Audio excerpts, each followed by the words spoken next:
टिहरी के सरखेत एरिया में हूं, जहां पर भीषण आपदा आई थी। आपदा के क्या हालात रहे होंगे उस वक्त, उसकी तस्वीरें मैं आपको दिखाता हूं। और देखिए, ये जो सड़क कनेक्टिविटी है ये पूरी टूट गई है। जहां पर आप अब ये पूरा नाला देख रहे हैं बहता हुआ, और जहां पर पहाड़ से पानी आ रहा है। ये पूरी सड़क पहले हुआ करती थी, यहाँ पर गाँव के लोग बता रहे हैं, और यहीं से पूरा ये सड़क कनेक्टिविटी लोगों को करती थी। तमाम गाँव के लोगों की आवाजाही यहीं से हुआ करती थी। लेकिन अब क्योंकि सड़क पूरी टूट गई है तो लोगों को 15 से 20 किलोमीटर पैदल चलकर देहरादून जाना पड़ रहा है। हालांकि टेम्परेरी तौर पर कुछ वाहनों के लिए ये सड़क हल्की फुल्की सड़क बना दी है। हालांकि ये सड़क नहीं कहेंगे हम, क्योंकि अगर यहाँ पानी आता है तो ये भी सब मलबे में तब्दील हो जाएगी। फिलहाल अभी PWD विभाग ने लोगों के आने के लिए, वाहनों के लिए, पैदल चलने के लिए सड़क का निर्माण कर दिया है। लेकिन बहुत भयंकर नुकसान यहाँ पर हुआ है। ये देखेंगे तो आपसे तकरीबन 200 मीटर का सड़क का जो पूरा हिस्सा है ये टूट गया है। और अभी तमाम जो लोग हैं उनसे हमारी बात हुई, उनका ये कहना है कि ये कई साल पुरानी सड़क थी और ऐसी भीषण आपदा, ऐसा भीषण पानी कभी इस बांदल नदी में नहीं आया जिस तरह से इस बार आया है। अभी जो कुछ बच्चे भी आपने देखे होंगे वो गए हैं यहाँ से, वो अग्निवीर भर्ती के लिए गए हैं। 20 किलोमीटर का पैदल रन करके वो यहाँ से गए हैं। तो ये तस्वीरें साफ बयां कर रही हैं कि कितना भयंकर मंजर उस वक्त का रहा होगा। और यहाँ पर सड़क से लेकर तमाम जो घर हैं वो पूरी तरह से तबाह हो गए हैं। 5 दिन बाद भी अभी भी बहुत ज़्यादा राहत की बात है वो ये नहीं पहुँची है। लोगों का कहना है कि उनके खेत, उनका घर और उनके जानवर, पूरे मवेशी बह गए हैं आपदा में, और जिसको लेकर अभी भी उन्हें मुआवजा तक नहीं मिल पाया है। सरखेत में आई आपदा का असर ग्रामीणों पर ही नहीं पड़ा है, बल्कि स्कूल भी बंद हैं। जो बच्चे स्कूलों में पढ़ने आते थे उनकी पढ़ाई पूरी तरह ठप हो चुकी है। मेरे पीछे देखिए पूर्व माध्यमिक विद्यालय है, और ये आपदा के कारण बंद हो चुका है, क्योंकि इसकी एक दीवार का हिस्सा टूट कर गिर चुका है और स्कूल परिसर में मलबा भर चुका है। इसलिए ये स्कूल पूरी तरह से बंद है। इसका असर पूरी तरह से बच्चों की पढ़ाई पर पड़ रहा है, क्योंकि बच्चे नहीं पढ़ेंगे तो फिर उनकी पढ़ाई पर बड़ा असर पड़ेगा। आपदा की वजह से आप देखेंगे तो ये जो बाउंड्री वॉल थी स्कूल की वो पूरी तरह से टूट गई है, आधा हिस्सा उसका टूट गया है, और अभी भी जो स्कूल है वो आपदा की जद में ही खड़ा हुआ है। तो ये तमाम चीज़ें ये बयां कर रही हैं कि आपदा का जो नुकसान है वो सिर्फ गांव में फसलों को, परिवारों को, उनके सामान को ही नहीं हुआ है, बल्कि यहाँ जो स्कूल हैं तमाम, उन पर भी यहाँ इनका असर पड़ा है। और स्कूल अब इस समय बंद हैं। यहाँ पर जितने भी सरखेत के एरिया में स्कूल हैं वो पूरी तरह से बंद हैं। इसका पूरा असर बच्चों की पढ़ाई पर पड़ रहा है। अब देखना होगा कब तक ये स्थिति सामान्य हो पाती है और फिर से बच्चों की पढ़ाई आगे बढ़ पाती है। देहरादून जिले के साथ साथ टिहरी जिले के कई गाँवों को भी आपदा ने भारी नुकसान पहुँचाया है। मैं इस वक्त तासीला गांव में हूँ। ये टिहरी जिले का एक छोटा सा गांव है, और यहाँ पर ये ग्राम प्रधान का ही घर है, जहाँ पर आप देखेंगे तो एक भारी नुकसान इन जो ग्राम के प्रधान हैं उनको नुकसान हुआ है। और पूरे जो घर है उनके घर में पूरा मलबा अंदर चला गया है और पूरी तरह से सब कुछ तबाह हो गया है। अंदर कुछ चावलों के बोरे पड़े हुए हैं जो पूरी तरह से दब गए हैं, कुछ गेहूँ के हैं, राशन है, अन्य तमाम सामान है जो मलबे में पूरी तरह से दब गया है। इसके नीचे और भी बहुत सारा सामान ये बता रहे हैं कि नीचे मलबे में दब चुका है। बहुत बड़ी नुकसान इनका हुआ है। इसके अलावा अगर दूसरी बात अगर देखी जाए तो क्योंकि ये जहां अभी इनका मकान बना हुआ है इसके अगल बगल में इनके खेत थे। खेत में इन्होंने अपने धान की रोपाई की थी, उसके अलावा अदरक की खेती, तमाम तरह की चीज़ें यहाँ पर इन्होंने कर रखी थी। लेकिन अभी आप देखेंगे तो पूरा जो एरिया है पूरी तरह से मलबे में तब्दील हो गया। लेकिन गंभीर बात यह है कि यहाँ पर अभी तक कोई नहीं आया है।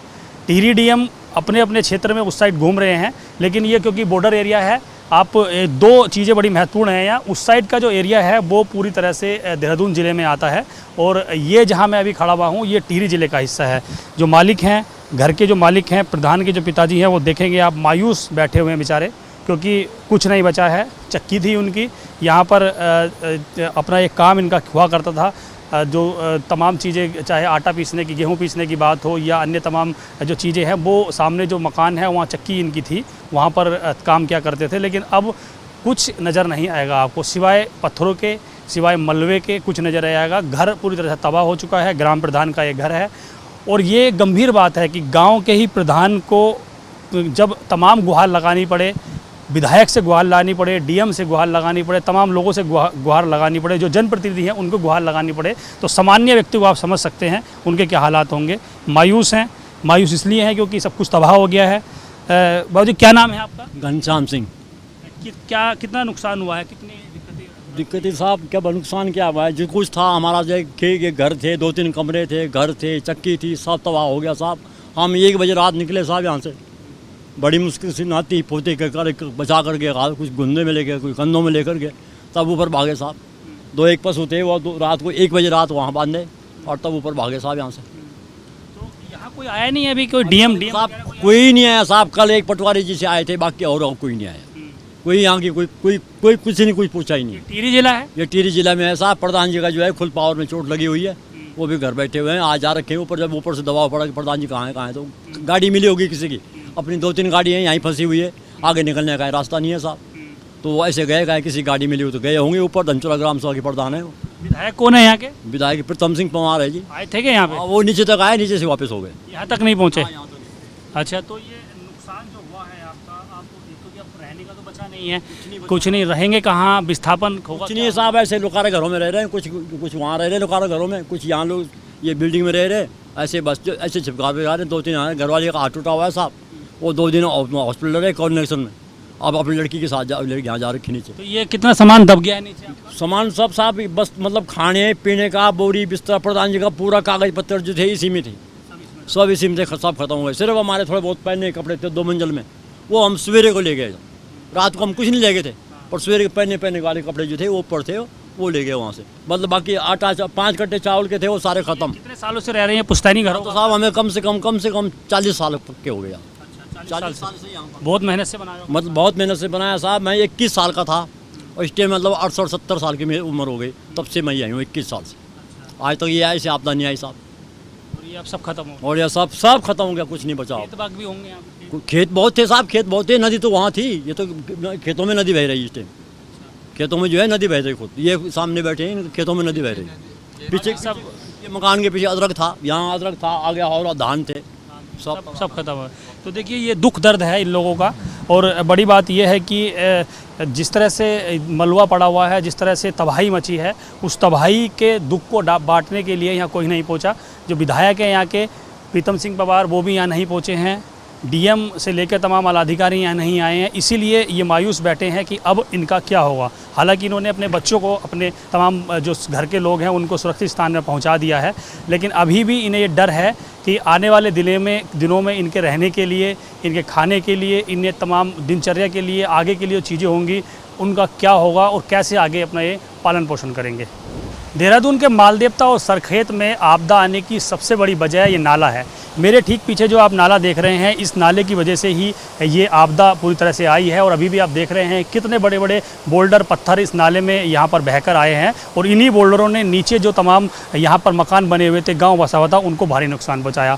लोगों का ये कहना है कि पूरा ये जो मलबा जहाँ पर पड़ा हुआ है, जहाँ जहाँ आपको मलबा नज़र आ रहा है, पत्थर नज़र आ रहे हैं, यहाँ पर खूबसूरत खेत हुआ करते थे और यहाँ पर फसल उगाया करते थे लोग। और ठीक नीचे जहाँ पर मलबा आपको दिख रहा है, एक घर यहाँ पर बचा हुआ है, और घर के दाईं और इस साइड जहाँ पर आपको मलबा नज़र आ रहा होगा, यहाँ पर 2 मंजिला एक मकान था और उसके बगल में दूसरा मकान था। वो मकान पूरी तरह से टूट गया है, तबाह हो गया है, मलबे में पूरी तरह से दफन हो गया है। और उस मकान में सोते हुए 5 लोग भी पूरी तरह से दफन हो गए हैं। एक बच्चा भी उनमें था। हालांकि 3 लोगों के शव इसमें बरामद कर लिए गए हैं और 2 लोगों का सर्च अभियान जारी है। तमाम मशीनें लगातार अभियान चला रही हैं, लेकिन गाँव के जो लोग हैं, जो यहाँ रह रहे हैं, उनके जख्म अभी भी ताज़ा हैं, क्योंकि उनके परिवार के कई सारे लोग इस मलबे में दफन हो गए। उनका खेत पूरी तरह से दफन हो गया, मवेशी उनके पूरी तरह से यहाँ से बह गए हैं। तो उनके पास खाने पीने से लेकर तमाम चीज़ें सब खत्म हो गई है, कुछ नहीं बचा। सबसे बड़ी बात यह है कि उनके परिवार के लोग पूरी तरह से यहाँ से दफन हो गए और अब शायद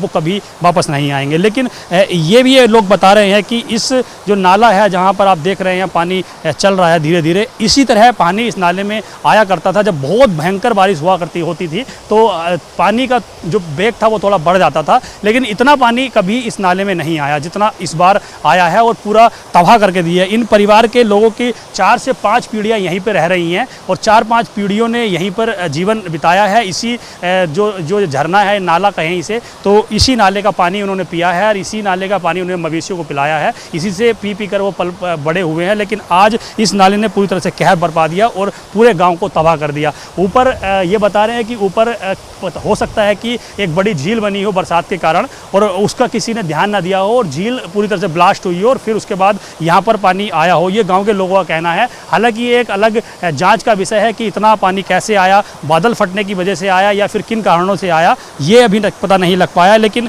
नाले की वजह से ये साफ कह सकते हैं कि यहाँ इस गांव की 5 जिंदगियां पूरी तरह से ख़त्म हो गई हैं, वो कभी वापस नहीं आएंगे। साथ साथ ही इन परिवार के लोगों की ये भी मांग है कि अब यहाँ रहने के लिए कुछ बचा नहीं है, इसलिए इनका यहाँ से विस्थापन भी किया जाना चाहिए। देहरादून के मालदेवता और सरखेत में आपदा के बाद वहाँ कई लोगों के घर बह गए। जिन लोगों के घर बहे हैं उनको स्कूल में शरण दी गई है, और स्कूल में किस तरह के हालात हैं उसकी तस्वीरें मैं आपको दिखा देता हूं। ये आप एक प्राइवेट स्कूल, एक सरकारी स्कूल है, मालदेवता का सरकारी स्कूल है, और यहाँ पर एक ये बड़ा हॉल है। इस हॉल में 3 से 4 परिवारों को रखा गया है, और सभी बच्चे भी यहीं रहते हैं। ये इसलिए रखा गया है क्योंकि इनके पूरा जो घर था, दुकानें थीं, आवास था रहने का, और उसके अलावा जो इनके खेत थे वो पूरी तरह से बह गए हैं। सबसे बड़ी बात है कि बच्चों के पढ़ाई पर बहुत असर पड़ रहा है। देखिए छोटे छोटे बच्चे हैं, घर में कभी इसी तरह से खेला करते थे, लेकिन अब इनका आशियाना पूरी तरह से उजड़ गया है, आशियाना नहीं है, और अब ये यहीं पर इन्होंने अपना आशियाना बना लिया है। ये जो तमाम बिस्तर बेड आप देख रहे हैं, ये मुआवजे के तौर पर इनको दिए गए हैं। ये टेम्परेरी तौर पर कुछ दिन की व्यवस्था इनकी की गई है ताकि ये यहाँ रह लें। फिर इनको मकान देने का वायदा किया गया है। मकान कहाँ दिए जाएंगे, कब दिए जाएंगे, ये अभी किसी को नहीं पता, लेकिन मकान बह जाने से इन तमाम लोगों का दुख दर्द शायद कोई बांट सके। और देखिए बर्तन हैं, ये मुआवजे के तौर पर मिले हैं, और वो अभी ठीक करके रख रही हैं। जो इनके घर में अपना तमाम सामान था वो तो नहीं रहा, लेकिन अब जो कुछ सामान सरकार की ओर से मदद के तौर पर मिला है इनको, वो यहाँ कर रहे हैं। क्या कहाँ था आपका मकान? सरखेत में, हाँ जी। तो सारा बह गया? सारा बह गया, कुछ भी नहीं बचा। क्या क्या था वहाँ सामान आपका? सब क्या गया? जोर थे, सब कुछ था। घर पे क्या नहीं होता भैया, सभी कुछ तो होता है घर में। कुछ भी नहीं बचा, हमने अपनी जान बचाई, बस चप्पल तक नहीं बचे हमारे, चप्पल भी यहीं दिए हमें। अच्छा, यहाँ स्कूल में रह रहे हैं, ठीक है, कोई दिक्कत तो नहीं? यहाँ तो कोई दिक्कत नहीं है, हमें सब ठीक है। अभी क्या कहा है, क्योंकि यहाँ हमेशा तो रह नहीं सकते हैं, तो फिर क्या व्यवस्था आप मांग की है आपने, क्या होना चाहिए? कहा मांग की हमें छत मिल जाएगा और सुरक्षित जगह, ऐसी जगह नहीं जैसे हम पहले थे, अच्छी जगह मिलेगा। वहाँ तो आपके खेत वगैरह होंगे, कितने सालों से रह रहे थे आप? बहुत साल हो गए थे हमें तो। अच्छा, हाँ जी, शुरू से ही वहीं रह रहे हैं? कम से कम 25 साल तो मेरी शादी करे हुए हो गए। अच्छा, उससे पहले से लोग रह रहे हैं? वहाँ से पहले मेरे ससुराल वाले रहते थे वहाँ पर। बस बहुत, हम कहीं के भी नहीं रहे, हमें कहीं अच्छी जगह, मेरे बच्चे भी स्कूल जाने वाले हैं, फिर स्कूल जाते हैं, कोई नौकरी करते हैं, फिर वो जंगल में देंगे, हम तो जंगल में कैसे रहेंगे? हम पहाड़ में देंगे ना, तो पहाड़ में तो कैसे ड्यूटी आएंगे, कैसे जाएंगे अकेले? रास्ता भी अभी पता नहीं, रास्ता तो बनाएंगे, खैर सुविधा करेंगे वो, पर हम ऐसे चाहते हैं कि कहीं सुंदर जगह मिले, कहीं हमारे बच्चों को नौकरी करेंगे। हम भी अब कुछ खेती तो है नहीं, अब हम भी तो कहीं बर्तन ही मांजेंगे, और तो हम लिखे पढ़े तो है नहीं, बर्तन मांज के करेंगे, पेट पालेंगे, और क्या करना। तो देखिए हर तरह की समस्या इनके सामने आ गई है, रहने से लेकर बच्चों के एजुकेशन, रोजगार से लेकर खेत और तमाम जो मवेशियाँ पालते थे उनको लेकर, क्योंकि सब कुछ बह गया है, और ये बहने का दर्द इनसे बेहतर और कोई नहीं जानता होगा इनसे ज़्यादा। और यही वजह है कि आज इन्होंने ये मांग सरकार से की है कि इनको एक ऐसा मकान, एक ऐसा आशियाना दिया जाए जहाँ से रहकर ये अपना रोज़गार चला सकें, और अपनी जो तमाम चीज़ें होती हैं आगे की, बच्चों को एजुकेशन देने के साथ साथ तमाम चीज़ें कर सकें। बच्चे क्योंकि स्कूल जाते थे, और इस छोटी सी जगह में जब 7-8 परिवार एक जगह रहते हैं तो उनको संभाल पाना बड़ा मुश्किल हो जाता है। ऐसी एक्टिविटी करने के लिए एक महिला, एक लेडी यहाँ पे हैं। क्या नाम है आपका? सर मेरा नाम राखी है। क्या करते हैं आप यहाँ, क्या?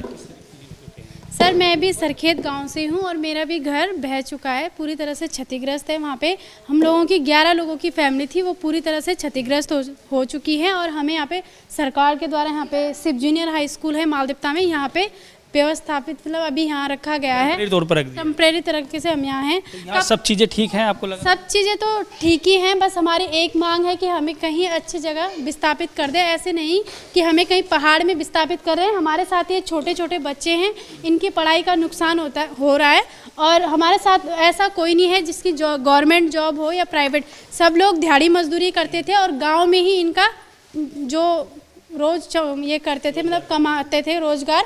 सुबह इनकी 500 रुपये दिहाड़ी थी, तो 100-200 रुपये रात को घर में लेके आते थे, बस यही इनका रोज़गार है। और इनके पास कोई सरकारी जॉब नहीं है, प्राइवेट जॉब नहीं है, कुछ भी इनके पास नहीं है। बस हमारी यही मांग। पढ़ाई के लिए अभी क्या कहा गया है, क्योंकि स्कूल तो पूरा टूट गया है, दब गया है? बच्चों की पढ़ाई के लिए अभी ये कहा गया है, मैं जिस NGO में काम करती हूँ, MCF में मैं काम करती हूँ, और उस NGO के दौरान ये कहा गया है कि जितने भी बच्चे यहाँ पे हैं उनको कल 4 बजे से यहाँ पे क्लासेस दी जाएंगी, मतलब उनको एक ट्यूशन टाइप पढ़ाया जाएगा कि बच्चे अपनी चीज़ों को ना भूलें।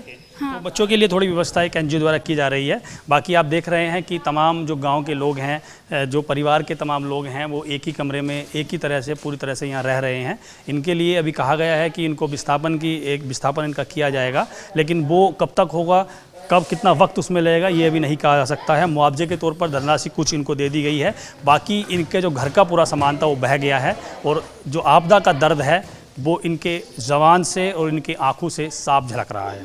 देहरादून के मालदेवता से अपने सहयोगी मनवर रावत के साथ पंकज राणा, एबीपी गंगा।